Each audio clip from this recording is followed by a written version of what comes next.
नमस्कार, मैं सौरभ आप सभी का साइनिंग सर्फेस कोचिंग सेंटर में स्वागत करता हूं। आज इस वीडियो में हम लोग CBSE class 12th business studies के कुछ इंपॉर्टेंट क्वेश्चन देखेंगे, जिसके अंदर हम लोग देखेंगे 5 से 6 नंबर वाले क्वेश्चन अगर आपके पास आते हैं, तो उसको किस प्रकार से अटेंड करना है, किस तरीके से अपने पॉइंट को अरेंज करना है और कितना डिटेल में लिखना है। तो आइए इस वीडियो को स्टार्ट करते हैं। चलिए सबसे पहले क्वेश्चन की तरफ बढ़ते हैं। Explain any 5 features of management. यानी जब हम मैनेजमेंट की बात करते हैं तो उसकी विशेषताओं के बारे में बोला गया है, तो किसी 5 हमारे को फीचर्स के बारे में बात करने को बोलेगा। तो हमने क्या करना है, एक एक पॉइंट को डिस्कस करना है और एक एक पॉइंट के बारे में बताना भी होता है पेपर के अंदर।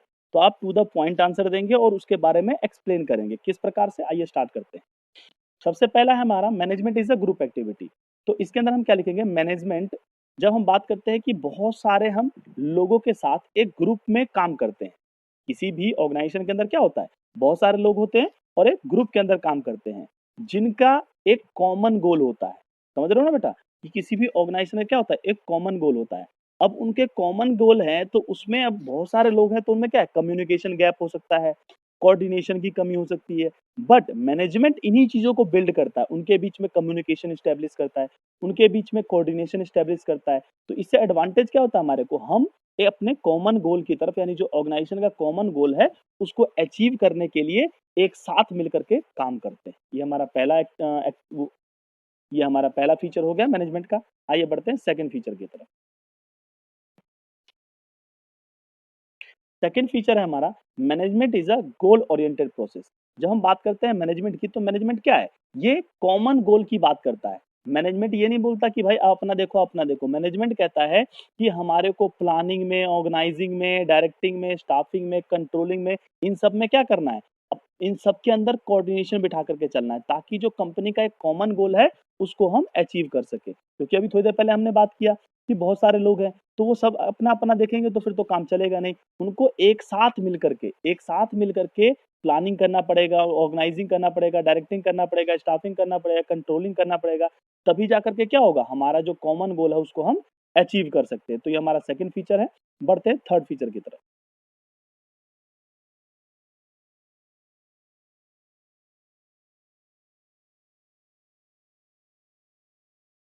थर्ड फीचर कहता है बच्चे, management is all pervasive. Management all pervasive का मतलब मैंने आप लोगों को पहले भी समझाया था, दोबारा बता रहा हूँ कि ये ऐसा नहीं है कि सिर्फ और सिर्फ मैनेजमेंट जो है किसी एक ऑर्गेनाइजेशन के अंदर काम करेगा। भाई ये छोटा हो चाहे बड़ा हो, कोई सा भी ऑर्गेनाइजेशन हो, इसके सभी ऑर्गेनाइजेशंस के अंदर हमारे को मैनेजमेंट का काम कर लेना पड़ता है। क्यों?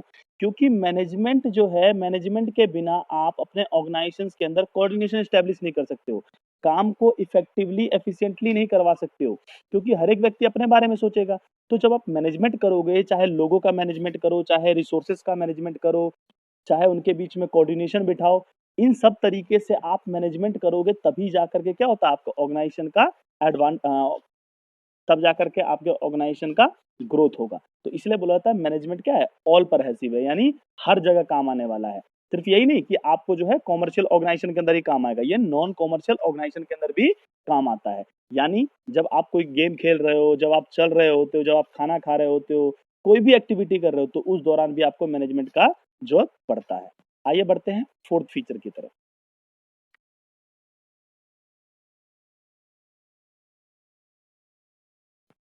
फोर्थ फीचर कहता है बच्चे, management is a continuous process. जैसे मैंने आपसे बोला कि मैनेजमेंट लगातार चलने वाला काम है। ऐसा नहीं कि एक बार मैनेजमेंट किया फिर रुक गए, मैनेजमेंट करके छोड़ दिया, बाकी काम चलता रहेगा, ऐसा नहीं होता। कोई भी काम होता है, जब हम उसका प्लानिंग करते हैं, ऑर्गेनाइजिंग करते हैं, डायरेक्टिंग करते हैं, कंट्रोलिंग करते हैं, तो उस टाइम पे हमारे को एक चीज का ध्यान रखना पड़ता है बच्चे, कि हम मैनेजमेंट लगातार करें। ऐसा नहीं है कि मैनेजमेंट एक बार किया और छोड़ दिया, इसको हमें एक रेगुलर फंक्शंस के बिहाफ पे देखना पड़ेगा और लगातार इस पे वर्क करना पड़ेगा। आइए बढ़ते हैं पांचवे की तरफ।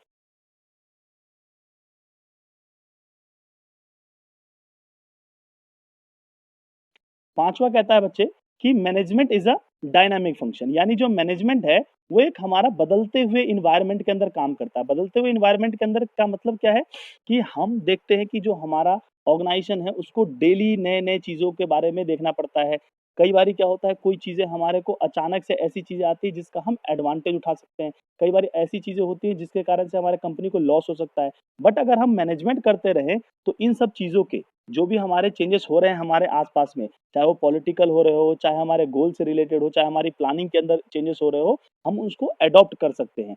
इस कारण से बोला जाता है कि हम एक बदलते वातावरण में तभी काम कर सकते हैं जब हम चीज़ों को क्या कर दें, मैनेजमेंट करना स्टार्ट करें। यहाँ पर हमारा फर्स्ट क्वेश्चन कंप्लीट होता है। बढ़ते हैं सेकंड क्वेश्चन की तरफ। चलिए आइए बढ़ते हैं सेकंड क्वेश्चन की तरफ। ये बोल रहा है कि हमारे ऑर्गेनाइजेशनल ऑब्जेक्टिव क्या है मैनेजमेंट के, इसके ऊपर बात करना है। तो मैंने आप लोगों को बताया था कि किसी भी ऑर्गेनाइजेशन के 3 ऑब्जेक्टिव होते हैं। एक होता है हमारा ऑर्गेनाइजेशनल ऑब्जेक्टिव, एक होता है हमारा सोशल ऑब्जेक्टिव, एक होता है पर्सनल ऑब्जेक्टिव। तो यहाँ पर पर्सनल और सोशल की बात नहीं कर रहा, ऑर्गेनाइजेशनल ऑब्जेक्टिव की बात कर रहा है। तो ऑर्गेनाइजेशनल ऑब्जेक्टिव बहुत प्रकार से होते हैं, जिसमें जो मेनली होता है हमारा क्या होता है, सर्वाइवल होता है, प्रॉफिट होता है, ग्रोथ होता है। इस प्रकार से हमारे कुछ इसके ऑब्जेक्टिव हैं। आइए एक एक करके इसके बारे में बात करते हैं। ये 3 मैनेजमेंट के ऑर्गेनाइजेशनल ऑब्जेक्टिव हैं। पहला है सर्वाइवल, यानी कोई भी मैनेजमेंट यही चाहता है कि उसका ऑर्गेनाइजेशन एक लॉन्ग टाइम तक मार्केट के अंदर सर्वाइव करे। क्योंकि जब कोई भी मैनेजमेंट क्यों करेगा, कोई भी किसी काम की को बार-बार देख-रेख क्यों करेगा, कोई भी किसी मैनेजर को क्यों हायर करेगा? उसका एक ही पर्पस होता है कि कोऑर्डिनेशन बिठाया जाए आपस में। आपस में इस प्रकार से वर्क किया जाए कि उससे कंपनी का क्या हो, ग्रोथ हो सके, जिस कारण से कंपनी एक लॉन्ग टाइम तक मार्केट के अंदर अपने आप को बनाए रखे। सेकंड होता है प्रॉफिट। हर एक कंपनी चाहती है कि उसका काम क्या हो, काफी एफिशिएंट तरीके से हो, काफी इफेक्टिवली हो, टाइम पर काम कंप्लीट हो, काफी काम सस्ते में कंप्लीट हो जाए, जिससे उसका प्रॉफिट मार्जिन हाई हो जाए। तो कोई भी कंपनी अपने प्रॉफिट की तरफ ज्यादा देखती है, क्योंकि जब प्रॉफिट होगा तभी जाकर के क्या होगा, उसका सर्वाइवल पॉसिबल हो पाएगा। इसलिए बेटा बोला भी जाता है, profit is like a blood for a company for a organization. यानी प्रॉफिट जो होता है वो एक ब्लड के रूप में होता है किसी ऑर्गेनाइजेशन के लिए। बढ़ते हैं थर्ड पॉइंट की तरफ। थर्ड कहता है ग्रोथ। कोई भी ऑर्गेनाइजेशन चाहती है कि उसका ग्रोथ हो, यानी पहले वो एक एरिया में उसने खोल रखा था, अब वो दूसरे एरिया के अंदर खोल ले। एक ब्रांच था, 2 ब्रांच हो जाए, 4 ब्रांच हो जाए। एक कंट्री में था, 2 कंट्री के अंदर फैल जाए उसका बिजनेस, 3 कंट्री के अंदर फैल जाए। तो इसे कहते हैं ग्रोथ, यानी एक्सपेंड करना बिजनेस को। यहाँ पर हमारा सेकंड क्वेश्चन खत्म होता है। बढ़ते हैं थर्ड क्वेश्चन की तरफ। थर्ड क्वेश्चन कहता है एक्सप्लेन द सोशल ऑब्जेक्टिव। जैसे हमने अभी बात किया था ऑर्गेनाइजेशनल ऑब्जेक्टिव सेम है। जब हमें बात करना थर्ड क्वेश्चन में सोशल ऑब्जेक्टिव, तो सोशल ऑब्जेक्टिव क्या है बेटा, देखो कोई भी सोसाइटी के अंदर कोई भी ऑर्गेनाइजेशन जो है वो फलता है फूलता है, वहीं के रिसोर्सेज को यूज करता है, वहीं के ह्यूमन कैपिटल को यूज करता है। तो इसलिए ये हमारे ऑर्गेनाइजेशन का की ड्यूटी बन जाती है कि भाई वो अपने सोसाइटी के लिए भी कुछ काम करें। तो क्या क्या काम करता है उसके ऊपर हम बात कर लेते हैं। तो उनके कुछ काम इस प्रकार से, सबसे पहला supply good good quality of goods and services, यानी अच्छे प्रकार के वस्तु और सेवाएं अपने सोसाइटी को सर्व करना। ऐसा नहीं कि उनके साथ कोई फ्रॉड करना, उनको बेकार वस्तुएं दे देना, ये काम नहीं, उनको एक अच्छी क्वालिटी की गुड्स और सर्विसेज प्रोवाइड करना। लेकिन क्या था बच्चे कि प्रोवाइडिंग बेसिक एमिनिटीज लाइक कि चिल्ड्रंस के लिए स्कूल फैसिलिटीज प्रोवाइड करना, मेडिकल फैसिलिटीज प्रोवाइड करना, यानी हम अपने सोसाइटी के लिए उनके नियर बाय ही स्कूल्स हो गया या फिर मेडिकल हो गया, बेसिक फैसिलिटीज को प्रोवाइड करना, ताकि उनको ज़्यादा दूर ना जाना पड़े इन सब चीज़ों के। तीसरा हमारा जो है, अगर हम उसकी बात करते हैं तो बोला जाता है जनरेट एम्प्लॉयमेंट अपॉर्चुनिटी। आप नॉर्मल सी बात है, जिस सोसाइटी का रिसोर्सेज को यूज कर रहे हैं, तो ये आपकी बेसिक ड्यूटी बन जाती है कि जितने भी बैकवर्ड क्लासेस हैं उनके वहां पर आप जॉब अपॉर्चुनिटीज क्रिएट करें, ताकि उनका एम्प्लॉयमेंट बढ़ सके, ताकि वो लोग अपने एक लिविंग ऑफ स्टैंडर्ड को हाई कर सके। चौथे की तरफ बढ़ते हैं। बोला जाता है to provide environment friendly method of production, यानी पॉल्यूशन ज्यादा नहीं फैलाना। जैसे कि आप लोग देखते होंगे आजकल क्या होता है, बहुत सारी इंडस्ट्रीज बिना इन सब चीजों का ध्यान रखते हुए ग्रोथ करती है। तो बट जब हम बात करते हैं सोशल ऑब्जेक्टिव का, तो बोला जाता है कि मैनेजमेंट का ये काम है कि इस बात को भी देखे कि वो इन्वायरमेंट फ्रेंडली तरीके से प्रोडक्शन करे, ज्यादा पॉल्यूशन न फैलाए, ज्यादा शोर शराबा न करे, अच्छी चीजों का प्रोडक्शन करे और अच्छे तरीके से प्रोडक्शन करे। जब हम पांचवें की बात करते हैं, तो पांचवा बोला जाता है आप लोगों का to provide financial support to the society. अगर मान लो किसी भी लोग को जरूरत है किसी भी पैसे का, जैसे अभी लॉकडाउन चल रहा है, लॉकडाउन के दौरान तुमने देखा होगा कि बहुत सारी ऐसी कंपनियां हैं जिन्होंने हजार हजार करोड़ रुपए जो है डोनेट किया है। क्यों? जब जरूरत पड़ रहा है किसी को, तो आप उस कंडीशन में सामने आइए। ये आपकी सोशल रिस्पॉन्सिबिलिटी बनती है कि अपने कंट्री के अंदर इंप्लॉइज का या फिर अपने लोगों का हेल्प करना। यहाँ पर आपका ये क्वेश्चन कंप्लीट होता है। बढ़ते हैं अगले क्वेश्चन। चलिए फोर्थ क्वेश्चन कहता है what do you mean by the personal objective of management. जैसे हमने बात कर लिया भाई सबसे पहले ऑर्गेनाइजेशनल का, फिर बात कर लिया सोशल का, अब पर्सनल ऑब्जेक्टिव की बात करता है। तो पर्सनल ऑब्जेक्टिव का मतलब क्या होता है बेटा, कि किसी भी एम्प्लॉय का बेनिफिट के बारे में सोचना। कोई भी ऑर्गेनाइजेशन का जो मैनेजमेंट है उसको अपने एम्प्लॉय के बेनिफिट का भी सोचना पड़ेगा। क्यों? क्योंकि उसी के कारण जो है कंपनी चल पाता है, उसी के कारण ऑर्गेनाइजेशन का ग्रोथ हो पाता है।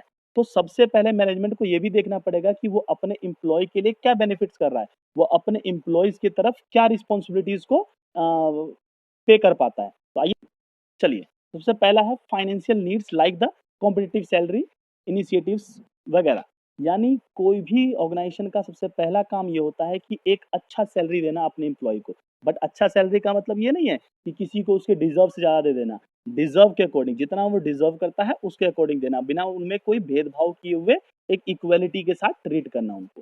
सेकंड बात करते हैं social needs like recognization in the organization. यानी किसी ऑर्गेनाइजेशन में उसकी पहचान होना। हर एक इंसान चाहता है कि जो जहाँ पर काम करता है वहाँ पर उसको वेल रेप्यूटेड तरीके से देखा जाए। तो जब हम सेकंड बात करते हैं इसके, तो यानी हमारा ऑर्गेनाइजेशन का काम है कि वो उसके सोशल नीड्स के ऊपर भी ध्यान दे, कि उनको रिकॉग्नाइजेशन करवाए कंपनी के अंदर, इतना रेपुटेशन बिल्ड करे। थर्ड हम बात करते हैं higher level needs. Higher level needs के अंदर होता है पर्सनल ग्रोथ एंड डेवलपमेंट। जैसे कोई स्पीकिंग नहीं करना जानता तो उनको इतना ट्रेनिंग दो कोई स्पीकिंग कर सके, कंप्यूटर वगैरह की ट्रेनिंग दो उनको, नए नए टेक्नोलॉजी आते हैं उनसे उनको अपग्रेड करवाओ। यानी उनका किसी भी तरीके से ग्रोथ करना, उनका डेवलपमेंट करना, उनके लिविंग ऑफ स्टैंडर्ड में, जो उनका रहन सहन का तरीका है उसमें उनको ग्रोथ करना, नए नए उनको आइडियाज देना, ताकि उनका डेवलपमेंट हो सके, क्योंकि उन्हीं के कारण आपके ऑर्गेनाइजेशन का भला हो पा रहा है। तो यहाँ पर हमारा फोर्थ क्वेश्चन कंप्लीट होता है। बढ़ते हैं फिफ्थ क्वेश्चन की।